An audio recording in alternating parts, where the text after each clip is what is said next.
The Beast in Chains. The settlement square of Zithera was built from stone and scavenged ship hulls, and on this sweltering afternoon it thrummed with unease. Traders lowered their voices, miners wiped dust from their foreheads, and children clung to their parents' sleeves, peeking with wide, terrified eyes at the thing in the cage. It crouched low on 6 thick limbs, obsidian-black armor plates glinting under the pale sun. Chains thicker than a man's arm coiled around its forelimbs and neck, feeding into a humming energy grid. The governor's guards, tall reptilian Kareth in gray armor, stood in a half-circle, weapons at the ready. They brought it from the eastern ridge, someone whispered. It tore through 3 patrols. Should have killed it out there, another muttered. Why bring it here? Rhea Calder lingered at the edge of the crowd, arms folded, the strap of her medic's satchel digging into her shoulder. She tried to ignore the muttering around her and instead studied the creature. Its breathing was uneven, chest plates rising and falling in ragged rhythm. The hind leg on its left side didn't rest properly against the cage floor. It was swollen, badly set. To the locals, it was only a monster. To Rhea, it was a living organism, one in pain. The governor, a tall Kareth with pale frills, mounted a platform. This abomination will be executed at dusk, he declared. His voice boomed over the square. It is dangerous, untrainable, and unworthy of life. Let its death remind you, the wilds beyond these walls are not your allies. A murmur of approval rippled through the crowd. Rhea felt a twist of frustration in her chest. She stepped back as the speech ended and the settlers began to disperse. She should have returned to the infirmary to sort supplies. She should have kept her head down. Humans were guests here, tolerated but not trusted. But she couldn't move. She watched as the creature shifted, chains scraping. Its amber eyes lifted, scanning the crowd, and then fixed on her. For a moment, Rhea's breath caught. There was no mindless rage in those eyes. Instead, she saw something startlingly familiar: confusion, fear, and a spark of awareness. The square emptied until only guards remained. They turned away to speak with the governor, and Rhea found herself stepping closer to the cage. The humming barrier sent a faint tingle up her skin as she crouched, peering through the bars. "Hey," she whispered. Her voice was low, careful, as if speaking to a wounded dog back on Earth. "You're hurt, aren't you?" The beast's head tilted slightly. Its nostrils flared, catching her scent. One clawed forelimb shifted, scraping against the floor. A low growl rumbled from its chest, but it wasn't threatening. It sounded almost plaintive. Rhea glanced over her shoulder. No one was watching. She unlatched her satchel and pulled out a strip of dried nutrient meat. It wasn't much, but it was what she had. Holding it through the bars, she waited. The creature leaned forward, wary. The chain rattled as it stretched its neck. Its jaws parted, jagged teeth glinting. Then it snatched the strip with surprising gentleness. It chewed, slowly, as if savoring the unexpected kindness. Rhea allowed herself a small smile. "See? Not so scary." A shout rang out. One of the guards noticed her crouch by the cage and strode over, eyes narrowing. "Human," he barked in guttural common. "Step away. It bites." She rose quickly, brushing dust from her knees. "I was only observing." "Observe from afar," the guard hissed, flicking a claw toward her. "Tomorrow it dies." Rhea swallowed the retort on her tongue. She gave a tight nod and walked away, but her mind churned. It wasn't a mindless killer. She had seen the pain in its movements, the intelligence in its eyes. Execution wasn't justice. It was convenience. That night, as the twin moons of Zithera rose over the settlement, Rhea sat alone in her small quarters. Through the thin walls, she could hear distant howls from the wild and the crackle of the guard's campfire near the cage. She closed her eyes and saw those amber eyes again, filled with a spark of trust when it took the food from her hand. Her fists clenched around her blanket. She didn't know what she could do. Not yet, but one thing was certain. She would not let them kill it without a fight.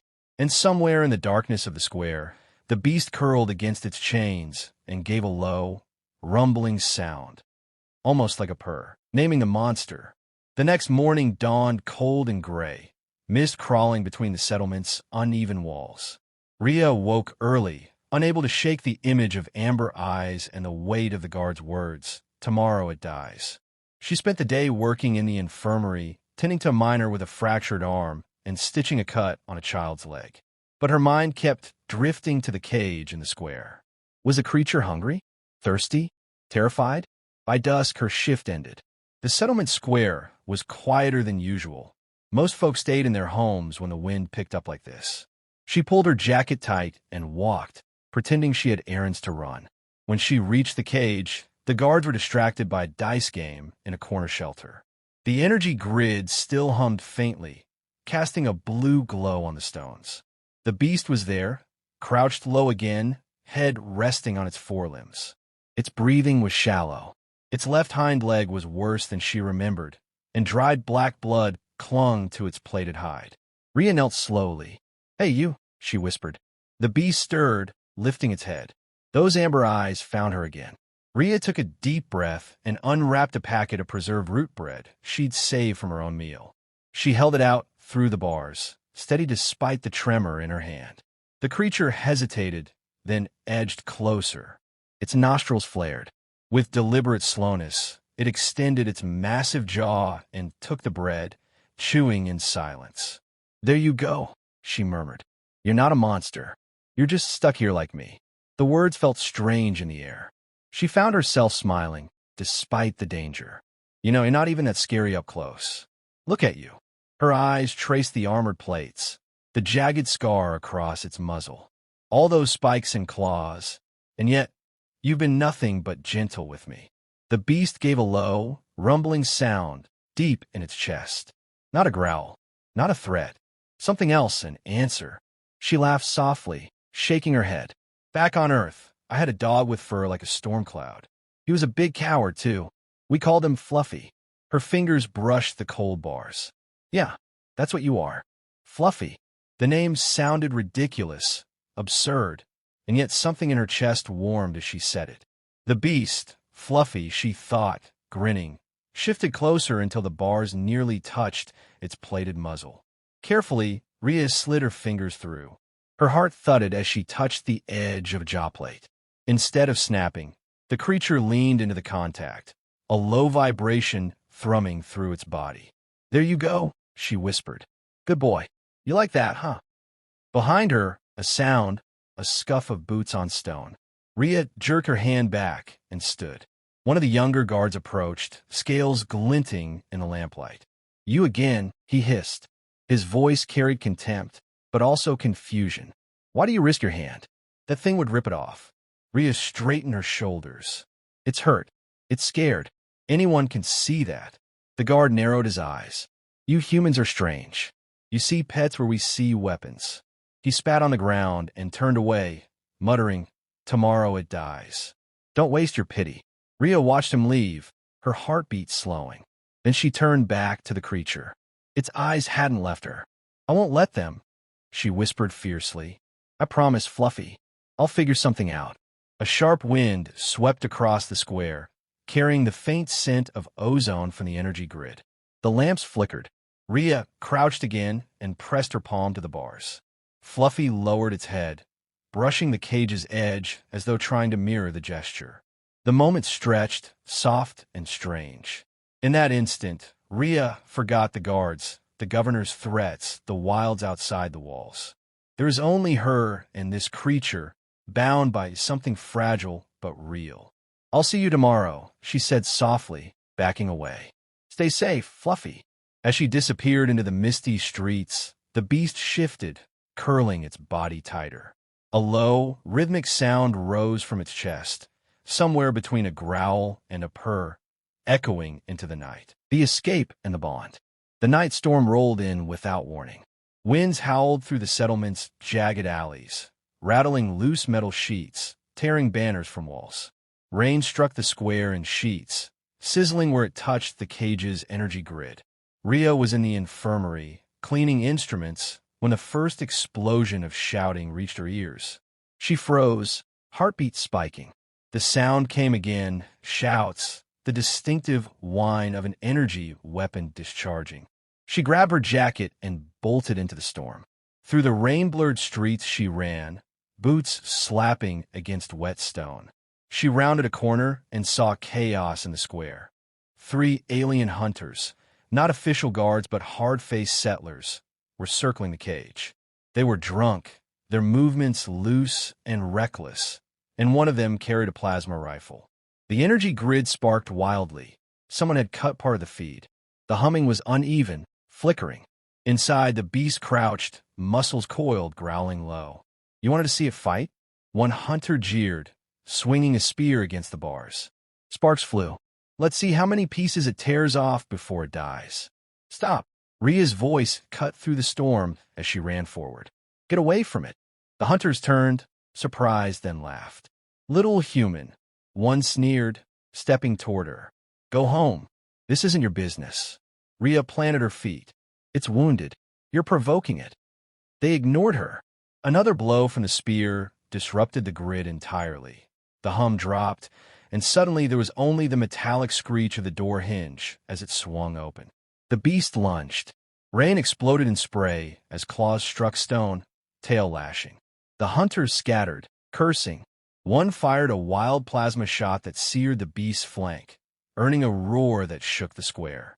"No!" Rhea cried, dashing forward. "Stop it, please!"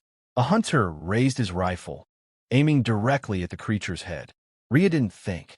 She threw herself between them. The shot grazed her shoulder. Pain lanced through her arm, heat burning her skin. She staggered, clutching the wound. The hunter froze, wide-eyed, as the beast roared and charged. He dove aside, scrambling for cover. And then, impossibly, the beast turned its attention to Rhea. Through the haze of pain, she saw it looming over her, claws dripping rain and plasma burn marks scoring its armor. For a heartbeat, she thought this was the end. Instead, it lowered its head and emitted that same low rumble she'd heard in the night. Carefully, almost tenderly, it scooped her up in its forelimbs, cradling her against its armored chest. Rhea gasped, gripping a plate with her good hand. "Fluffy!" The creature turned and bounded into the storm. Shouts echoed behind them. More guards arriving, confusion spreading.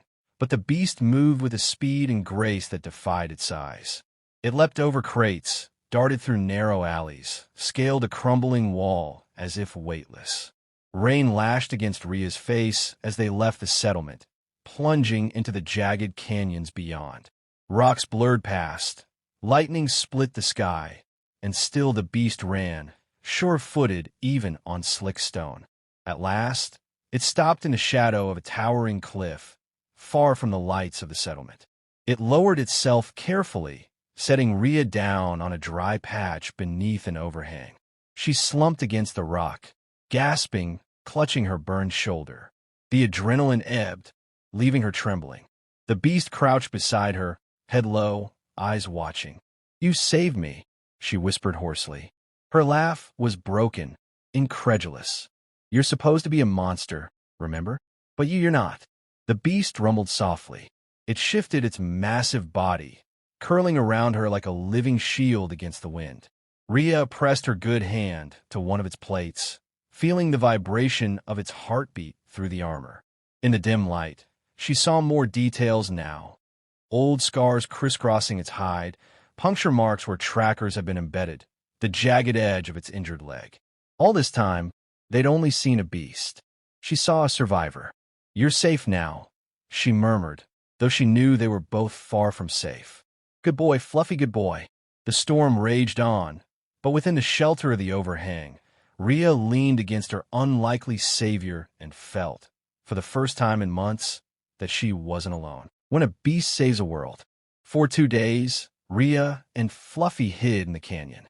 She gathered what roots and fungi she could find, crushing them in a paste for her shoulder and for the burn across his plated flank. He accepted her touch without protest, even letting her pry loose a broken tracker dart embedded under a scale. At night, she whispered to him, half delirious with exhaustion. "They'll come after us," she murmured, stroking the smooth edge of his jaw. "They think you're dangerous, but they don't see you like I do. Fluffy would answer with a low rumble, curling tighter around her, as if to keep her from a cold. But by the third dawn, distant engines roared overhead. Searchlights swept across the canyon walls. The governor's patrol ships had found their trail. Rhea knew they couldn't outrun them. She climbed onto Fluffy's back, gripping the ridge of his shoulder plates. "We move," she whispered. He obeyed instantly, springing into motion, leaping from boulder to boulder as dust clouds rose behind them. They emerged near an old supply route, a narrow trail winding through the redstone cliffs. That's when she saw the convoy. 3 crawler trucks carrying ore and settlers' rations, guarded by a few underarmed escorts. And then she saw what was coming for them. Night Reapers. They were native predators, sleek and pale, with side-like forelimbs and rows of teeth that glimmered even in daylight. Half a dozen skulked along the ridge above the convoy, ready to pounce. The escorts hadn't noticed yet. Rhea's stomach clenched. She could ride past, hide, and maybe reach the far cliffs, but the image of those settlers, children among them, stopped her cold. She looked down at Fluffy. "You see them, don't you?" His head turned toward the Reapers. A growl started deep in his chest, vibrating through her legs. "Okay," she breathed. "Let's show them what you really are." She slid off his back and pointed. "Go." Fluffy didn't hesitate. With a thunderous roar, he charged straight toward the convoy, claws raking the ground. The Night Reapers shrieked in surprise, scattering, but he leapt onto the ridge with impossible speed, catching one mid-pounce.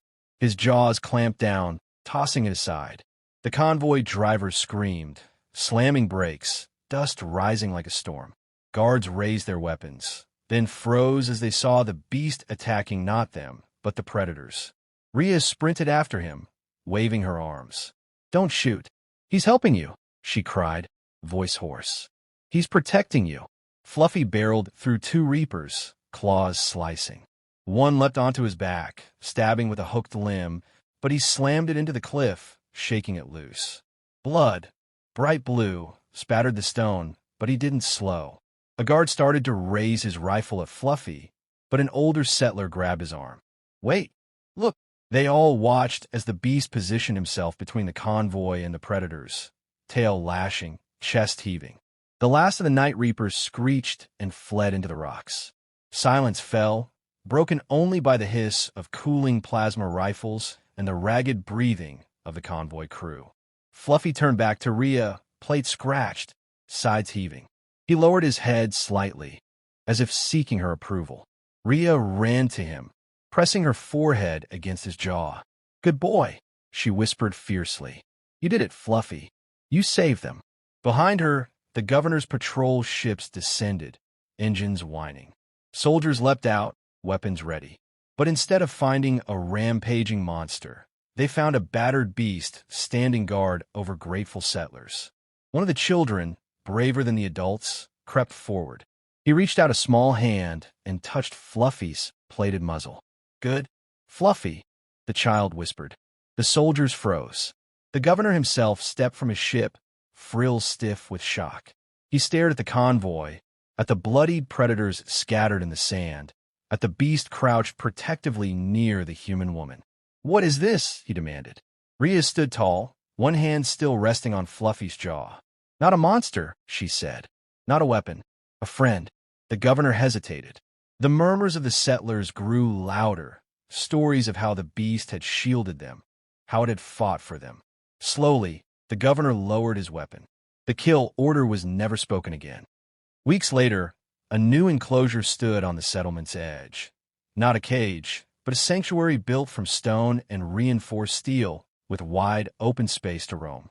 Rhea stood at its gate as Fluffy padded beside her, free of chains, his flank healed. Aliens whispered as they passed. Some still called him a beast. Rhea only smiled, scratching behind one of his armored ridges. "Come on, Fluffy," she said softly. "Let's go home." The great creature rumbled in reply, and together they stepped into the light.